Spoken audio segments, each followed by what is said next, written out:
Komið þið sæl, Jón heiti ég og er framkvæmdastjóri Íslenska Gámafélagsins og ég ætla að reyna að fara hérna yfir þær breytingar sem nú eru í vændum í sorpurumálum í sveitarfélaginu. Þær eru umtalsverðar og þær eru líka á landsvísu. Þetta er ekki bara hér í Árborg, heldur er verið að samræma allt landið og í rauninni all Norðurlöndin. Þannig að við erum ekki að gera eitthvað sem að menn vilja gera, þetta er ekki eitthvað sem við eigum að gera. Þannig að efni míns fyrirlestur er þetta hér. Ég ætla aðeins að fara fyrst yfir lagabreytingarnar sem eru á úrgangsmálum. Síðan ætla ég að fara yfir samræmt flokkunarkerfi og merkingar. Síðan greiðslurnar úr úrvinnslusjóði og svo ætlum við að fara aðeins í það hvernig við ætlum að flokka og að lokum ætlum við að skoða árangur ykkar hingað til í flokkun. Því að það er ekki þannig að þið eru nokkuð vel í stakk búin til að taka á móti þessu. Þið hafi flokkað í þó nokkuð mörg ár og sveita alveg ágætis árangri. Á meðan til dæmis eins og höfuðborgarsvæðið hefur aldrei flokkað lífrænan úrgang. Þannig að breytingarnar eru náttúrulega alls ekki eins miklar hér og víða annars staðar. En þær eru þó nokkrar. Það var þannig að núna var breytt lögum, þrem lögum. Fyrst var það lögum meðhöndlun úrgangs sem var breytt og þau lög snúa að því að samræma flokkunarkerfi og samræma merkingar. Þannig að það sé eins flokkunarkerfi á öllu landinu og að það séu eins merkingar á öllum tunnum. Þannig að allir skilji hvað að fara í hverja tunnu og þú ert bara að læra einn merki með utan hann, en ekki hvert sveitafélag eða hvert kerfi með sér merkingar fyrir sig. Þetta er stórkostleg framför því að þetta hefur verið, það er bara mismunandi flokkunarkerfi á milli sveitafélaga bara hér á Suðurlandi og í Reykjavík og höfuðborgarsvæðinu og alls staðar. Þannig að nú verður þetta eitt kerfi og þetta er ekki bara heimili sem þessi lög ná til, þau ná líka til fyrirtækja. Allra lögaðila í rauninni. Það á bara að setja í lög að það sé meiri ábyrgð í flokkun. Síðan var lögum hollustuhætti og mengunarvarnir breytt. Það er snúa sérstaklega að framleiðandi ábyrgðinni. Sérstaklega ýmsum plasturum og það er bara verið að leggja ríkari áherslur á bæði framleiðendur sem framleiða vöru úr plasti en eins innflytjendur. Innflytjandi er eins og framleiðandi. Sá sem flytur inn vöru, hann ber ákveðna ábyrgð. Síðast en ekki síst, þá var lögum úrvinnslugjald breytt. Þar breyttist við úrvinnslugjald á glerumbúðir sem ekki hafði verið áður, en síðan þetta stóra mál sem þýðir í rauninni að sveitafélögin fá greitt fyrir eftir árang. Eftir því að þið flokki fleiri kíló af plasti og pappír frá og gleri, þá fær sveitafélagi meira fé úr þessum úrvinnslusjóði og getur lækkað við ykkur sorpurugjöldin. Fyrst skulum við bara fara að þetta er kerfið. Þetta er það kerfi sem verður ríkjandi. Nú er bara sveitafélögum og lögaðilum gert skylt að flokka með sérsöfnum við íbúðarhús eftirfarandi flokka. Pappír og pappa í sér ílát. Plastumbúðir í sér ílát.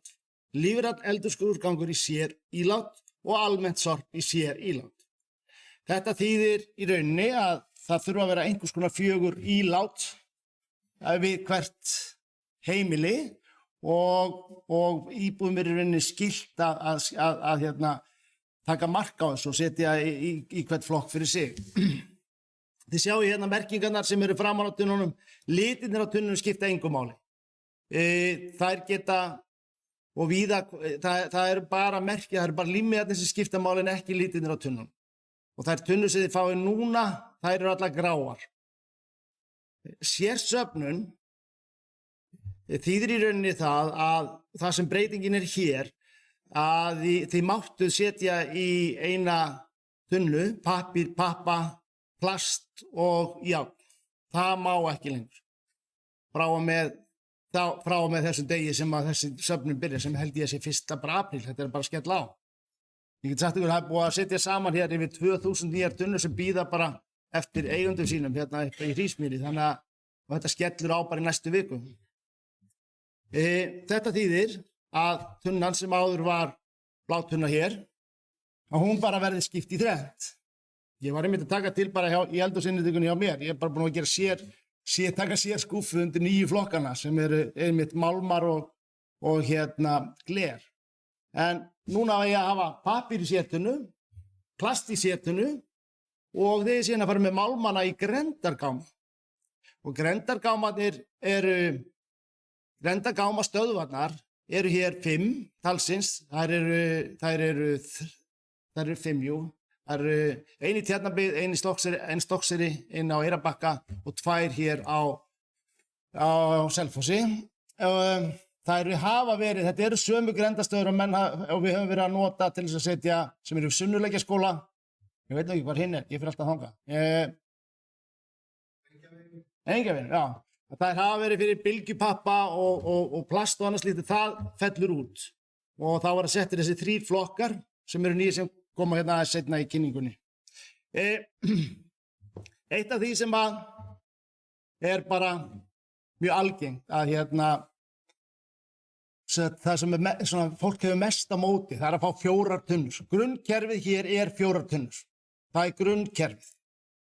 Það stendur hins vegar til að aðilar geti fengið tvískiptar tunnur. Það þýðir að þá ertu með, það er enda sýnisvotafinu hérna, hún er með 2 hólfum og í þessa tunnu er hægt að setja annars vegar lífrænan úrgang og hins vegar almennt rusl. Þannig að það er hægt að sleppa þannig að maður sé með 3 tunnur. En hins vegar þá er þetta mjög dýr leið og þetta er dýrari kostur, þó þið fái minna ílát, þá er þetta rauninni dýrari aðferð heldur en að losa venjulega tunnu. Og ég sýni oft þetta dæmi vegna þess að fólki finnst það svo skrítið. Ég let bara sjá þið hérna bara uppi. Ég er að nota lyftuna. Í öðru tilfellinu er að lyfta 3 tunnum og hinu 1. Og það er akkurat það sem gerist með tvískiptar tunnur, að þú getur bara lyft 1 tunnu í einu aftan á bílnum. En yfirleitt eru við sem sorphirðuaðilar að nota 2 til 3 ár. Þetta þýðir að við erum 2 til 3 sinnum lengur að losa þessar tunnur heldur en aðrar tunnur. Þannig að þetta er mjög ópraktískt að vinna með og mjög erfitt. Það er þetta dýrkostur og sem að í rauninni endurspegla það að þið munu þurfa að borga væntanlega, það verður kynnt hér á eftir hvernig gjaldskráin verður. Grendarstöðvarnar sem við vorum að tala hérna, sem eru 5 í sveitarfélaginu, þær eiga innifala 3 aðra flokka núna heldur en hefur verið. Flokkarnir eru málmar, gler og textíl. Þetta verður safnað saman sem málmum sem eru þá úr málmar frá eldhúsi. Við erum ekki að tala einhverja stóra hluti. Það er gler. Gler hefur ekki verið mikið sérsöfnun á Íslandi og ekki mikill árangur, ekki nema bara í skilagjalds-umbúðunum. Og það hefur ekki verið sent til endurvinnslu, en það er góður markaður fyrir gler erlendis.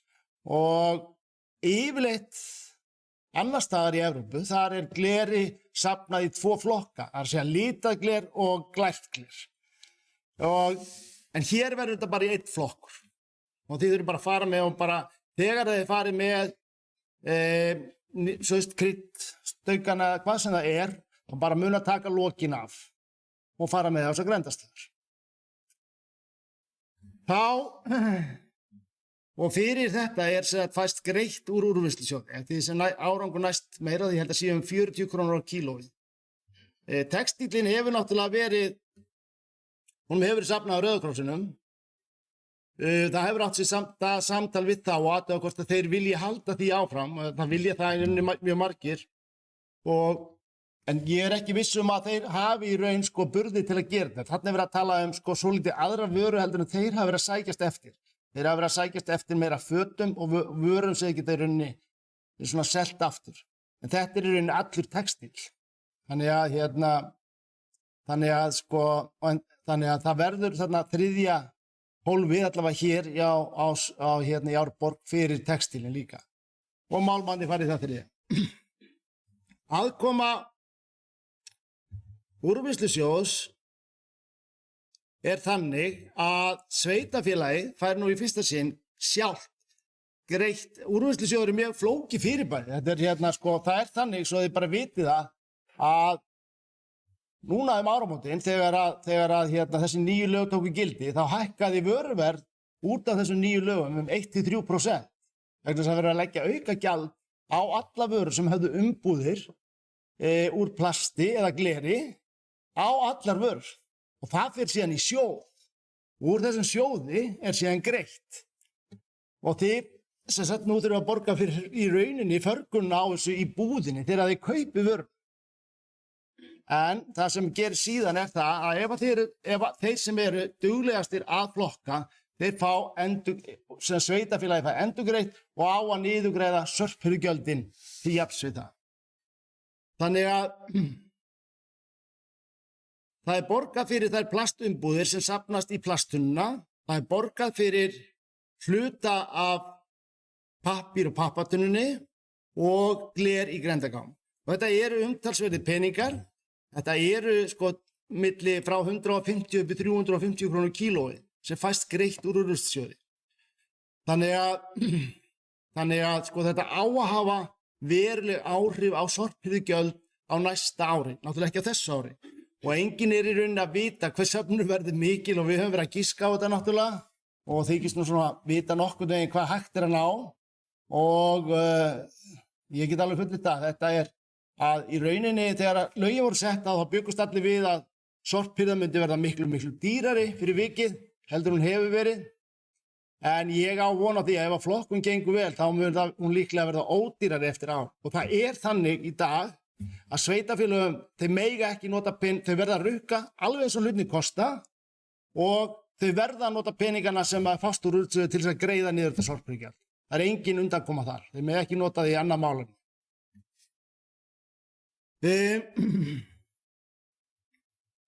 Hér í Árborg, eins og ég sagði áðan, höfum við verið að flokka í þó nokkuð tíma. Brúnatunnan kom 2019 og við byrjuðum á bláutunni, ég man nú ekki hvað ár það var, mjög langt sem við dreifðum henni. Munið það? Já, var það ekki þegar það var bætt við málmum, en hún var komin áður 2010 sem að tunna sjálf kom fyrst, heldur. Þannig að síðan bættu við málmum og gleri sem málmum og plasti sem átti fara í tunnuna. Þannig að auðvitað búið að flokka hér lengi. Árangurinn hefur líka verið alveg bara þokkalegur. Það sem að ég ætla að fara yfir núna bara hvað má fara í hverja tunnu. Þetta ekki mjög flókið. Þetta eru í pappírs- og pappatunnuna, má fara skrifstofupappír, dagblöð og tímarit, gluggaumslög, það þarf ekki að taka plastið af eða neitt, það bara gluggaumslög eins og að leggja sig. Fernur, hafa hreinar, skiljið, það skóla, sléttur pappi.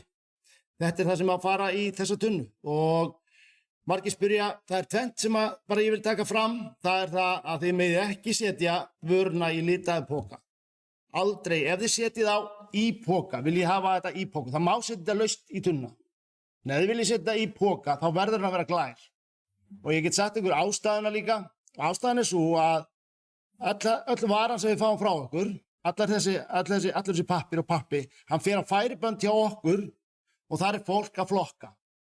Og vinnuslýsin sem hafa orðið og vegna þessa þegar að fólki okkur að rífa í sundur poka sem ekki sést í gegnum og hefur verið að stinga sig á nálum. Og þegar þú stingur það á það hafa ekki orðið neina alvarleg slys en þetta mjög erfitt að bíða eftir niðurstöðu af því að þú þarft að fara í blóðrannsókn og athuga hvort þú hafi verið smitast af einhverju. Þannig að við tökum í dag alla poka sem eru litaðir og henduðum beint í almennt rusl, svo það sé bara að vita. Þannig að það engin árangur á því að flokka í litaða poka. Þeir verða að vera glær. Þetta má fara laust í tunnuna líka. Við rauninni það best fyrir okkur á margan hátt.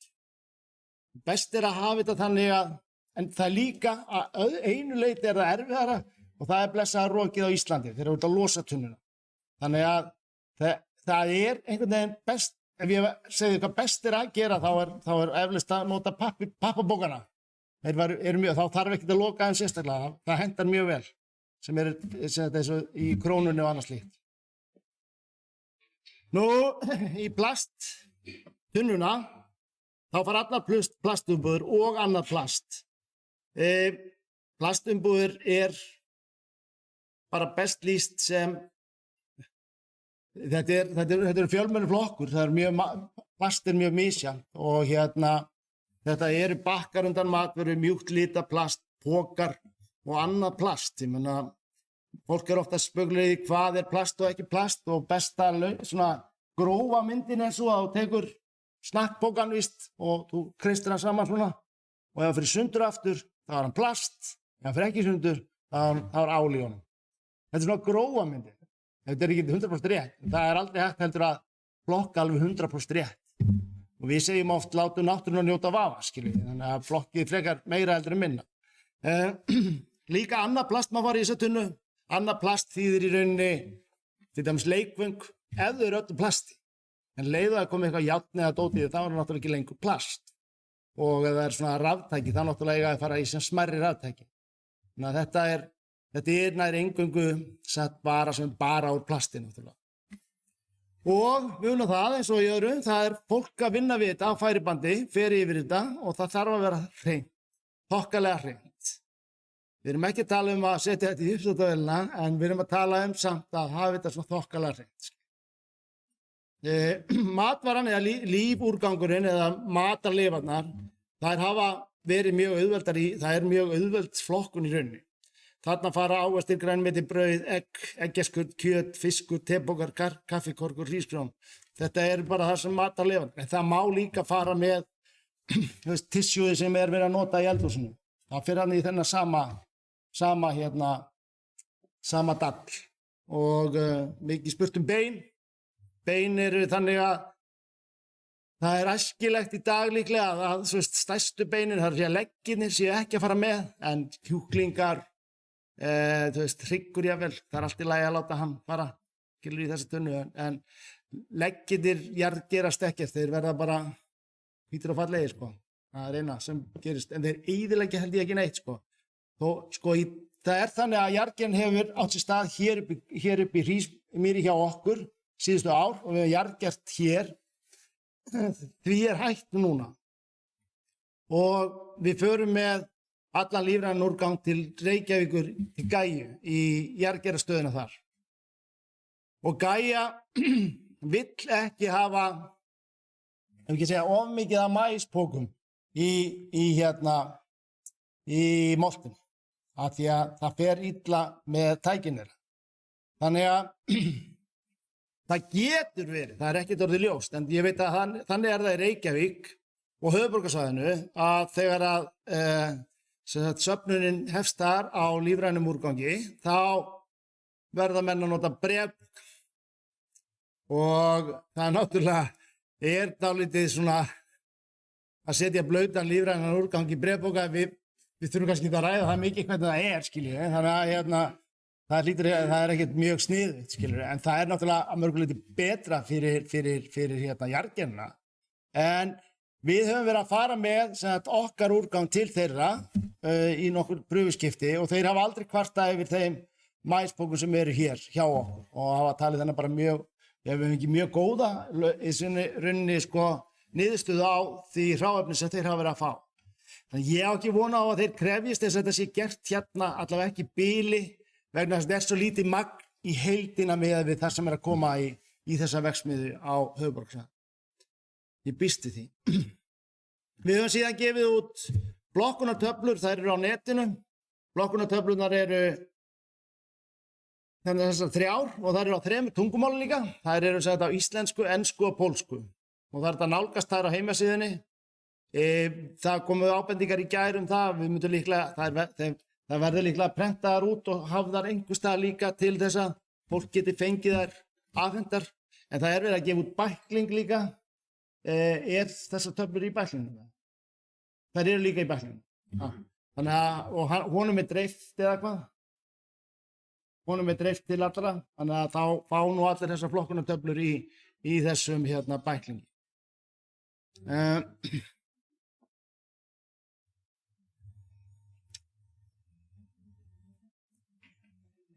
Í grendagámana þá sem sagt eiga að fara málmar. Málmar þetta eru verið að tala um málmar sem falla til á heimilum.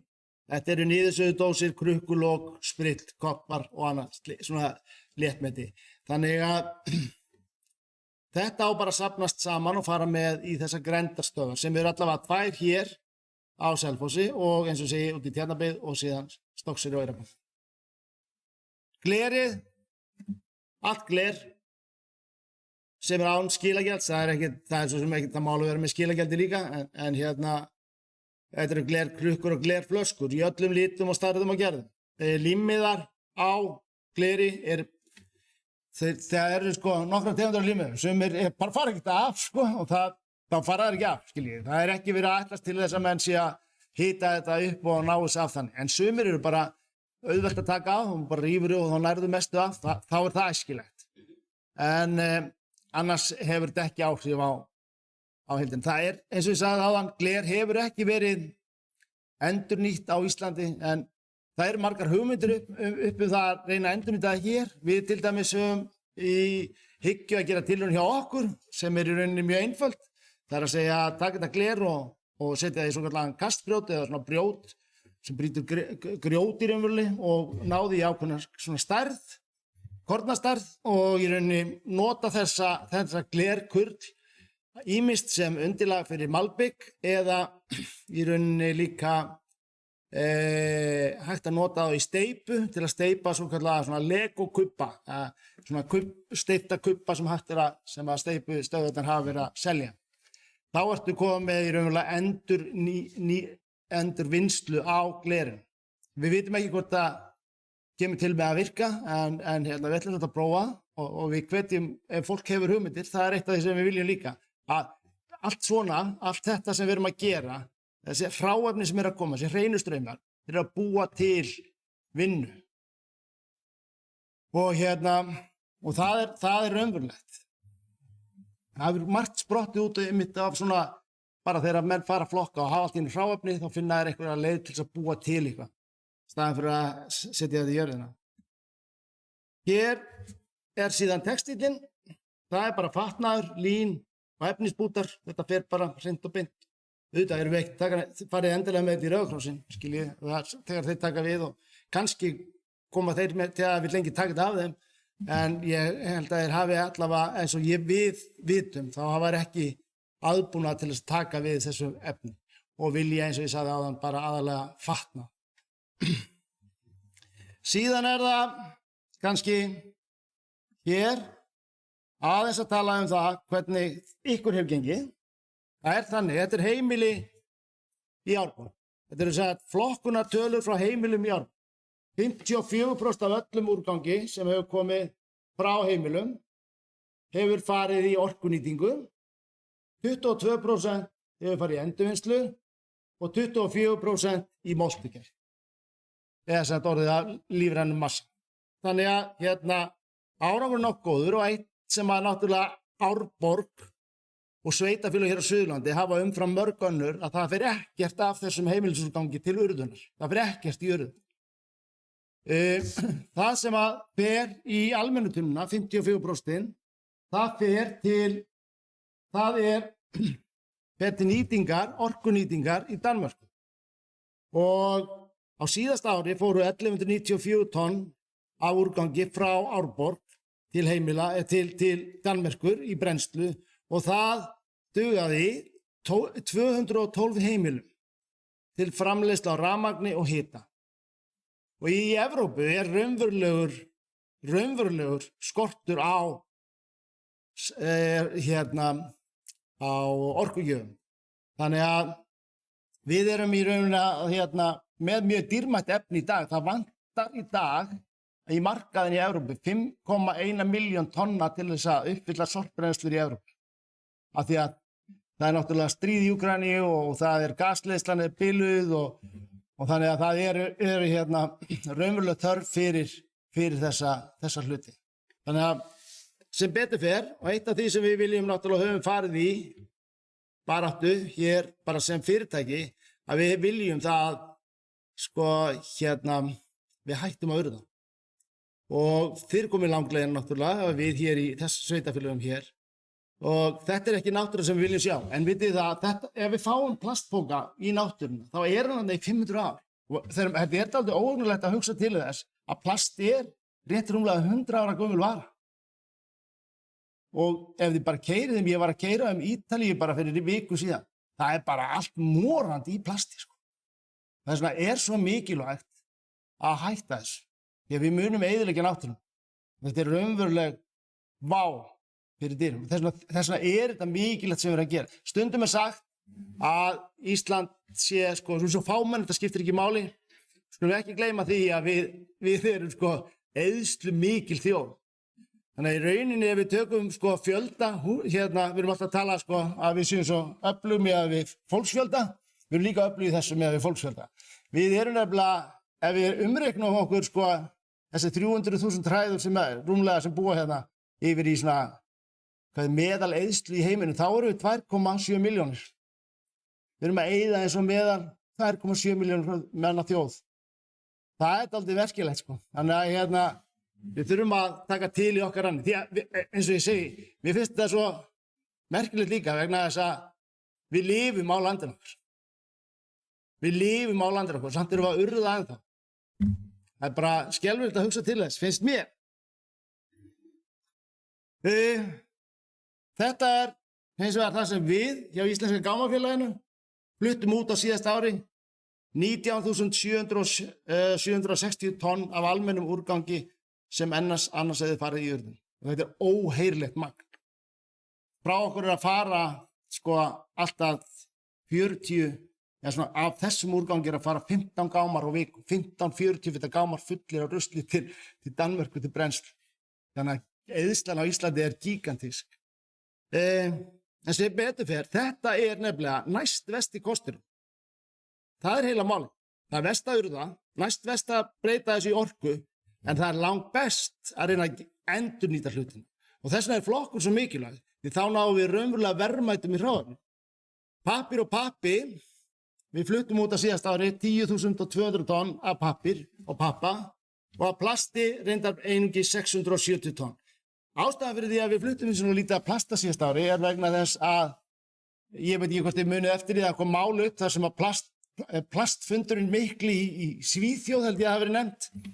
Að sem að kom í ljós að einn af okkar aðilum sem við höfum verið að nota hafði ekki komið allri vörunni til endurvinnslu, heldur bara í rauninni bara geymt hann einhvers staðar, Og fyrir vikið þá fórum við að skoðum aðstæður og hættum síðan í kjölfarið að senda vöru til hans og höfum verið að finna nýja aðila og þeir fundust bara rétt fyrir, við fengum leyfi annars slíkt fyrir rétt rúmum mánuði síðan og þannig að safnaðist mikið plast á síðasta ári hjá okkur bara í gámum.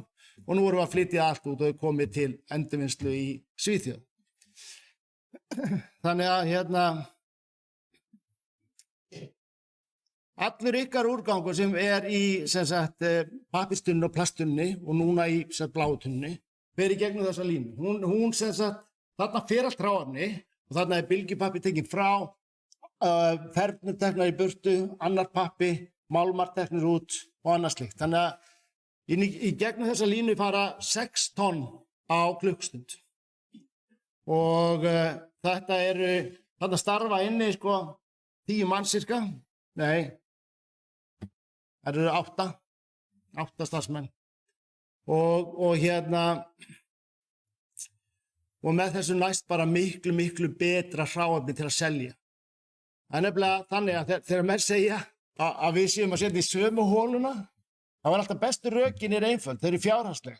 Íslenska Gámafélagi hefur tekjur sínar, þó nokkuð mikla tekjur, en mest tekjur, ef við tökum heildina af tekjunum, þá eru 43% af öllum tekjum Íslenska Gámafélagsins koma af sölu af þessum hráefnum. Það að segja, við erum að selja það sem áður hét rusl og það verið að framleiða eitthvað úr því. Þetta var allt urðað. Þannig að það mikil breyting þar á. Við erum núna einmitt að fara að taka nýja verksmiðju í gagnið sem fyrir þann úrgang sem ekki hægt að flokka. Þetta úrgangur sem í rauninni svo blandaður úrgangur, eins og húsgögn, svona grófurúrgangur frá byggingariðnaði, þá fer hann fyrst í risa tætara. Tætar til litla eindir, hógar þetta reyndar meira í sundur og síðan hver efnisflokkur ýmist hristur, blásinn og eða flokkaður frá annan hátt. Og með þessu teljum við að við getum náð eitthvað sem áður fór í urðun, við getum náð 80% af því til endurvinnslu. Þannig að aðeins 15-20% fari í rauninni í urðun.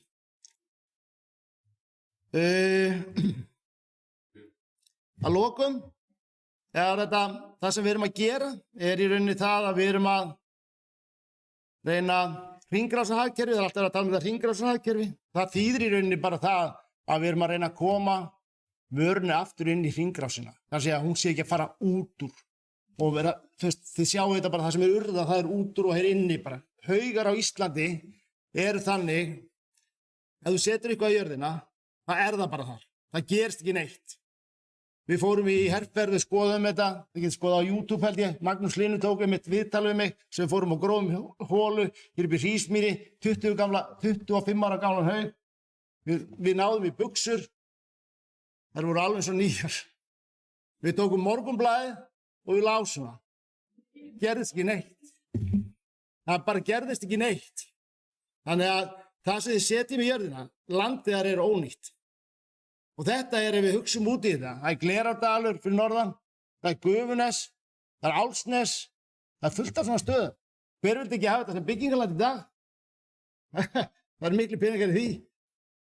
Þannig að hringrásarhagkerfi fjallar um það að við séum að ekki taka neitt út úr hringnum. Við séum ekki að ganga á auðlindir jarðarinnar. Að við séum að nýta það sem er. Og það er stóra mál. Það fjallar þessir hlutir. Við náum árangri ef við göngum öll í takt. Við náum bestum árangri ef allir taka þátt og sem flestir taka þátt.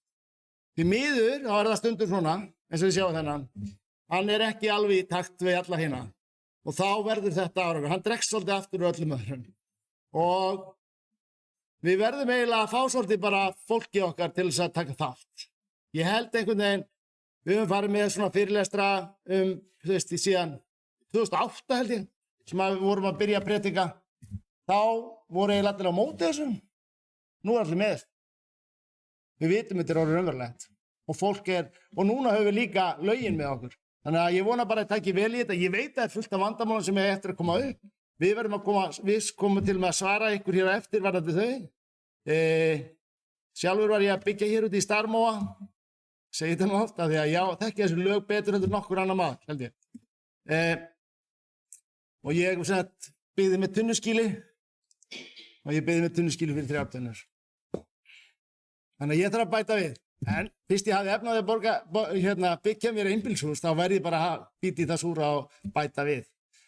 En þetta er auðvitað vandamál sem menn verða bara að skoða. En þarna hefur allavega sveitarfélag komið til móts við fólk og það er hægt að taka þessa tvískiptutunnu og skoða það. En ég þakka fyrir mig og ég held að þetta sé svona coverið það sem ég ætlaði að segja í bili. Takk fyrir mig.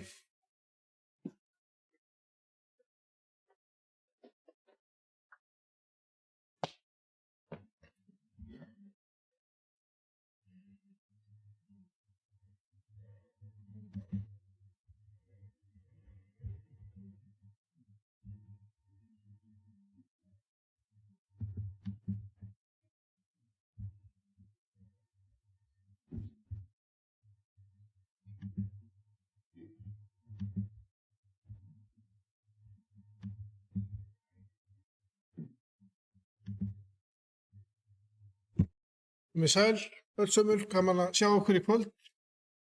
Ég heiti Ágúst Þór Bragason og er deildarstjóri hjá Árborg og hefur verið undirbúið þessar breytingar. Ég sé ég hér svona fyrstu glærunni sem ég ætla að vera á. En ég ætla kannski að byrja bara það sem Jón endaði og vitna hérna aðeins í hringrásarhagkerfið. Það er það sem að þetta allt snýst um. Það er auðlindir sem við notum og við höldum áfram í hagkerfinu og það gerum við með því að deila vörum, með því að gera við með því að endurnota, endurframleiða og endurvinna vörur. Og við erum helst og viljum ekki að missa sem minnst út úr þessari hringrás, vegna þess að þá nýtum við best auðlindirnar. Það er okkar verkefni. Förum aðeins núna á ræðum þennan tilgang og markmið og við vorum hér að vitna í þessi lögum meðhöndlun úrgang sem eru 20 ára gömul og hafa þá tekið bara breytingum. Það síðustu breytingar tóku gildi núna síðustu áramót. Ég ætla sjálfsögðu ekki að fara að lesa öll markmið eða skilgreiningar en ég ætla að nefna hér að eitt af markmiðunum er að úrgangsstjórnun sé markviss, hagkvæm og úrgangur sem tilfellur fái viðurandi meðhöndlun. Það er hlutverk okkar hjá sveitarfélaginu að tryggja þetta og það gerum við með því að fylgja þeim skyldum að tryggja það sé söfnuð þá heim við hús og á þeim úrgangi sem okkur ber að safna. Annað markmið er líka að nýting hráefna úr úrgangi sem fellur til sé aukin og að handhafar úrgangs greiði kostnað við meðhöndlun úrgangsins. Þetta er svolítið svona grundvallaratriði að við sem að kaupum vörur, okkur ber að bera kostnaðina af því að afsetja það sem við ekki nýtum. Og það ber það að hver og einn á að bera þann kostnað. Ég ætla núna að fara yfir þetta sem að þið sjáu hér. Það er þá söfnun við heimili og skilgreina það eins fyrir ykkur. Grendastöðvarnar, hlutverk þeirra og svo þá söfnunar og móttökustöðuna sem er þá gámasvæðið okkar við Víkurheiði. Og það er breytingar sem að við áformum með það. Og þá fyrst hérna söfnun við heimili. Þetta er það sem við erum með í dag. Við erum með 3 ílát við heimili. Við erum að losa á 21 árs fresti og vikulítrarnir, við erum svolítið verið að horfa á þetta magn íláta sem kemst í þau. Þetta eru 207 vikulítrar sem við höfum verið að sækja til heimilana á þá 3 vikna fresti. Og breytingin er eins og öllum ætti að vera ljóst, það er að koma 4. tunnan og breytingi sem verður það núna, þá erum við að fara að breyta hlutverki bláa tunnunar aftur þá til þess hlutverk sem hann hafði hér í byrjun, að taka eingöngu við pappír og svo tunna sem kemur til viðbótar, hún á að taka á móti plasti. Sú tunna fer í dreifingu núna bara jafnvel í lok þessari viku eða síðastalega í næstu viku og þá verður henni dreift hér bara til íbúðanna jafnóðum og við losum núverandi endurvinnslutunnu og þá breytist þetta hlutverk. Þannig að þessar tunnur verða 240 lítrar tunnur. Eins og bláa tunnan er í dag, það eru stærð þeirra íláta sem við ætlum að hafa til að safna þessum endurvinnslu efnum á heimilunum. Þetta eru mikilvægustu efni sem við þurfum að safna við heimilin og er það sem skiptir bestu máli og við náum árangur þarna, þá náum við að hafa tök á kostnaði við úrgangsmál. Við ætlum að kalla þessi ílát við heimili grunnkerfi. Ef þið varu núna að stofna hérna nýtt heimili, þá stofnast í innheimtukerfinu hjá okkur það að þið séð að fá 4 ílát. 3 þeirra eru 240 lítra og 1 ílátið er 140 lítra. Og þau eru fyrir plast, blandaðan úrgang, pappa og pappír og matarleifar. Það var jafnframt tekin ákvörðun það að og eftir bara mikla yfirlegu að við erum að breyta tíðninni. Sorpið verður sótt til ykkar á 28 daga fresti og það verður þá 2 flokkar sóttir í hvert sinn sem komið er. Það verður þá tekið saman pappi og plast, endurvinnsluefnin og svo hins vegar blandaði úrgangurinn og matarleifarnar. Við teljum að það sé alveg rúm til þess að hafa þetta með þessum hætti. Heimilin geti tekist á hendur betri flokkun.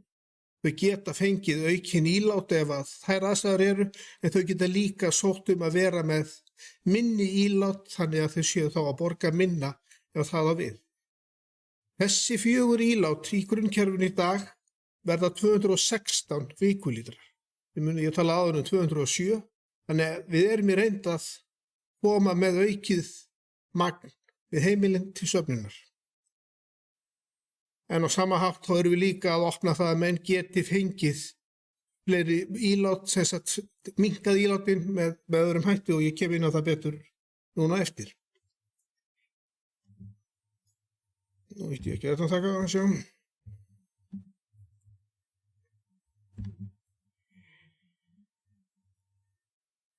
Við þessi grunnulíf þá verður þá valum fyrir íbúa að breyta og breytingi A, eins og við köllum hana, þá þetta að vera með svo kallaða spartunnu. Þetta fyrirkomulag búið að vera við lýði í mörg ár hjá okkur og eru, já það er svolítið þetta, en samt engin ósköp. Þessi kannski 200-300 tunnur úti, það sem að menn eru með þá fyrir blandaárganginn 140 lítra tunnu. Og þetta er 10% lægra gjald hjá þeim íbúum sem að hafa þessa tunnu í dag. Þannig að ég kem betur svo inn á hvað aðrir flokkar kosta á eftir. Það kemur inn núna frá 1. apríl nýr valkostur að það er hægt að fá tvískipta tunnu fyrir blandaðúrganginn og matarleifarnar. Þá er hólfið fyrir matarleifarnar að minnka úr 140 lítrum í 100 lítra og blandaðúrgangur verður 140 lítra sem er í reynd sama stærð og er á spartunnunni. Og við tókum hérna með sýnisvota tunnu þannig að ég búið geta þá kíkt á það á eftir hvernig þau lítur út þau sem eru hér á fundunum. Ef þið setið saman þennan pakka hjá okkur þá er þetta að gefa 7% lægra gjald heldur en þetta almenna gjald sem við gátum á hann. Í sýningu tölurnar svo með það betur á eftir. Við erum þá hér búin að setja hérna upp þetta svo kallaða grunnkerfi sem að þá skipta skjöldin núna annars vegar í fast gjald. Fasta gjaldið má vera 25% af sorpgjaldi, gjaldi fyrir meðhöndlun úrgangs hjá viðkomandi heimilum. Innifalið í þessu er rekstur grenndarstöða, íbúarnir reka og borga fyrir það ílát, alla þess að ruslát alla í bænum og hreinsun þeirra. Það er hluti af sorpkostnaði heimilana. Og svo þá kostnaði við þessi yfirstjórn og halda utan þetta. Og þetta gjald þarna sem við þurfum að vera búin að ná þessu niður í 25% eftir 2 ár og eins og við erum að setja þessu upp núna þá er gjaldið í kringum 27%. Þannig við erum mjög nálægt því að hafa þetta eins og þetta á að verða á næstu árum. Svo sjáum við þá að breytilegu gjöldin sem að þá er á hverju heimili, það eru þá tunnurnar. Og það eru öll heimili munu verða með 2 tunnur sem er endurvinnslu tunnur sem er þá blátunnan fyrir pappír og græntunnan fyrir plast. Og gjaldið fyrir þessa tunnu er 8.473 krónur á ári þá fyrir pappír og plast hins vegar. Svo er þá 240 lítra tunnan, grátunnan, hún kostar á ári 23.672 krónur og hún er dýrasta tunna sem við höfum. Og svo höfum við val þá það að minnka hana og þessi leið sem sveitarfélagið velur, hún heitir rúmmálsleið, að því þú getur valið að minnka það rúmmál sem að þú safnar úrgangnum hjá þér, eða safnar frá þér. Sveitarfélaginu er líka heimilt að nota gjaldskrána til svona sem stýritæki, til að beina fólki í að flokka. Og hluti af þessu gjaldi þess vegna er hún hærri á kostnað þess að við lækkum á flokka sem við viljum að sé flokkað í, eða hún sé dýrari. Nú brúntunnan, hún kostar á ári 10.912 krónur og sorpgjaldið í dag er þá þessi tala 70.990 krónur. Leið A sem er í boði í dag, þessi svo kallaði spartunna, hún þýðir að við erum með 10% ódýrara gjald og sorpgjaldið á ári væri þá 63.820 krónur og svo tunna sem þá breytist að þessi spartunna, hún kostar 6.500 krónur á ári. Og svo þessi þá nýja leið sem við erum að innleiða núna, 1. apríl, fyrir þá aðeila sem vilja vera með 3 tunnur, við teljum að það muni henta mörgum að vera með það, þá kostar þessi 10 skipta tunnu á ári 29.000 591 krónu og þá erum við að tala um þetta að vera sótt til heimilana og gjaldið á árið þarna tæpa 66.000 krónur eða 5.000 krónum lægra heldur en almenna gjaldið í dag.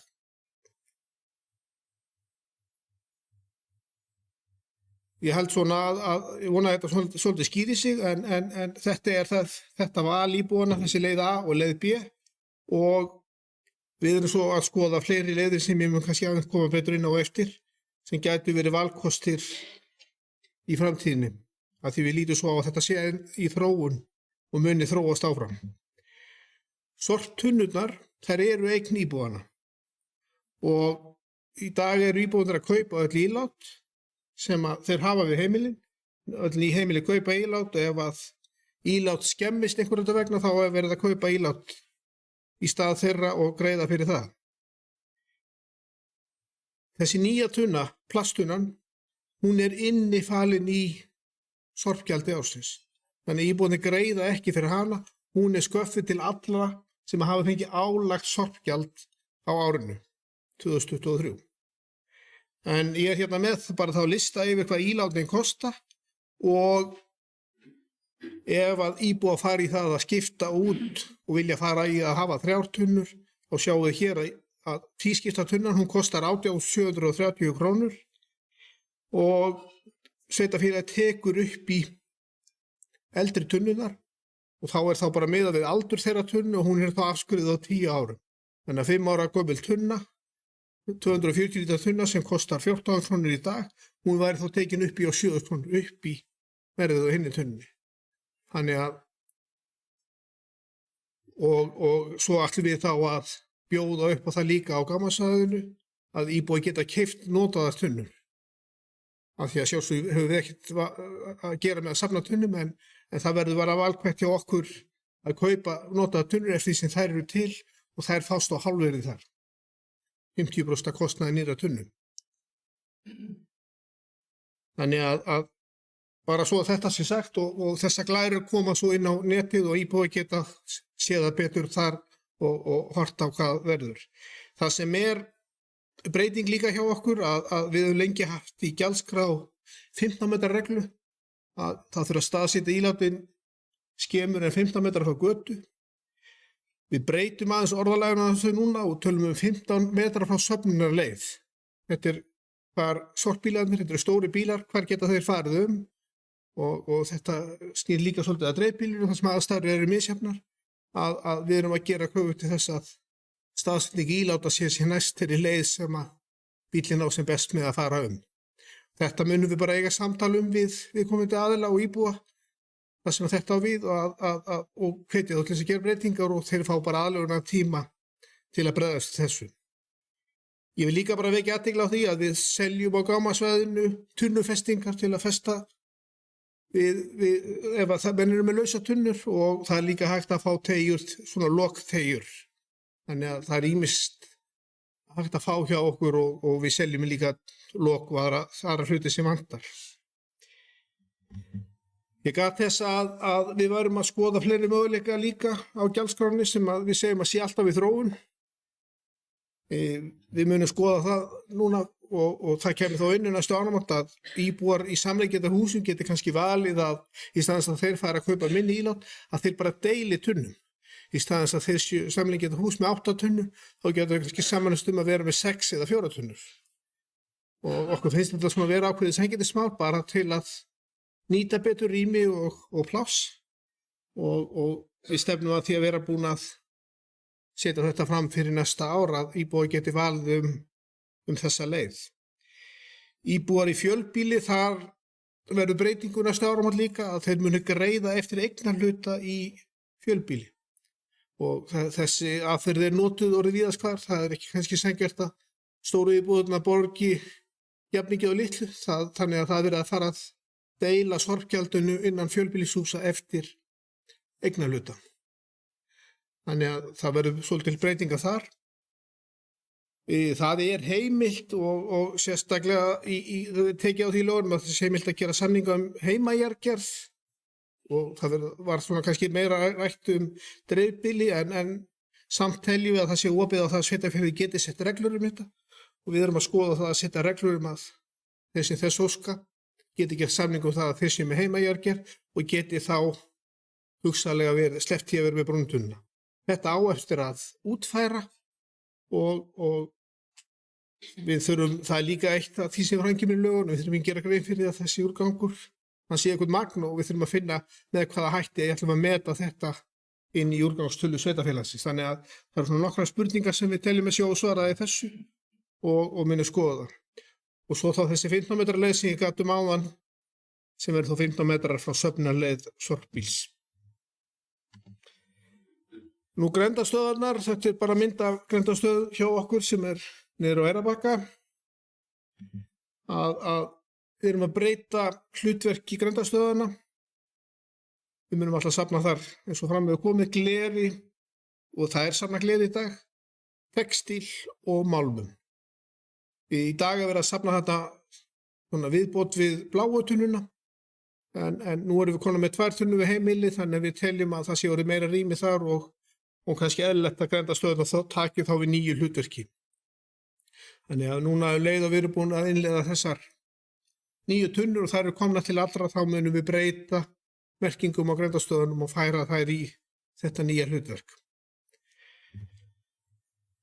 Nú, gámasvæði hjá okkur, það við Víkurheiðina, það eru stórar áform þar eða breytingar að við munum alltaf innheimta komugjald á alla sem þar koma og allur gjaldskyldur úrgangur hafa verið vigtaður. Við erum að, eins og sjá kannski hér á þessari myndi, við erum að fara að setja upp aðra vigtana, þannig að við bílarnir munum þá kemur svona betra flæði á þetta hjá okkur og þarna þarf að greiða fyrir að koma og greiða fyrir allan úrgang sem er gjaldskyldur. Þetta er mikil breyting, við vitum það, og þessi breyting hún tekur gildi 1. júlí. Við höfum verið með klippikort í gangi núna síðust á þessu ári og síðast ári. Það fellur niður núna 1. júlí og þetta tekur við. Þannig að í dag er lágmarksgjaldið svona 700 krónur ef það er innheimt á annað borð, þannig að það mun verða lágmarksgjald fyrir að koma á gámasvæðið 700 krónur frá 1. júlí. Þannig að það er rétt að geta þess bara. Já, kemur hér betur með þetta klippikort og lágmarksgjaldið eins og áður er getið. Nú, innleiðingarferli hjá okkur, það er bara á fullu.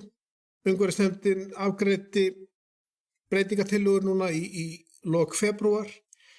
Bæjarstjórnin tók það til umræðu og afgreiðslu, samþykkti þessa breyttu tíðni, samþykkti drög að nýrri samþykkt úrgangsmáli í sveitarfélaginu og drög að nýrri gjaldskrá. Við erum núna á þessum kynningarfundum, kynningarfundur í gær á Eyrarbakka, svo aftur hér í kvöld og bæjarstjórnin mun svo taka núna fyrir 15. mars afgreiðslu á nýrri samþykkt og nýrri gjaldskrá sem fer svo til birtingar og við stefnum á því að þessi 28 daga hirðing sé að fullu komið til framkvæmda 1. apríl. Sama tíma ætlum við að opna á það að íbúar geti skipt yfir í tvískiptatunnur og breytingarnar á gjaldskránu taka gildi á gámasvæðinu taka gildi 1. júlí. Þetta er svona ferillinn sem við höfum verið að vinna eftir. Við langar svona líka að minna á ábendingagáttina hjá sveitarfélaginu. Hún er inn á heimasíðu sveitarfélagsins. Ef að eitthvað er ekki sorp eða einhverja spurningar, senda fyrirspurningar þar inn því að svara strax og brugðist við því. Allar upplýsingar þessar breytingar, við setjum allt efni inn á heimasíðu sveitarfélagsins. Við erum að fara að gefa út nýjan bækling sem kemur til allra íbúa, hann mun verða birtur fyrstur inn á heimasíðu og svo gerir ég ráð fyrir við munum þá dreifa honum líka. Ég held að það sé bara mikilvægt svo að íbúarnir hafi hjá sér sem bestar upplýsingar og að lokum þjónustuverið, það veitir aðstoð og svara spurningar ef einhverjir eru og er alltaf bónur og búnar að leiðbeina fólki ef á þarf að halda. En ég þá takk fyrir bara í bili.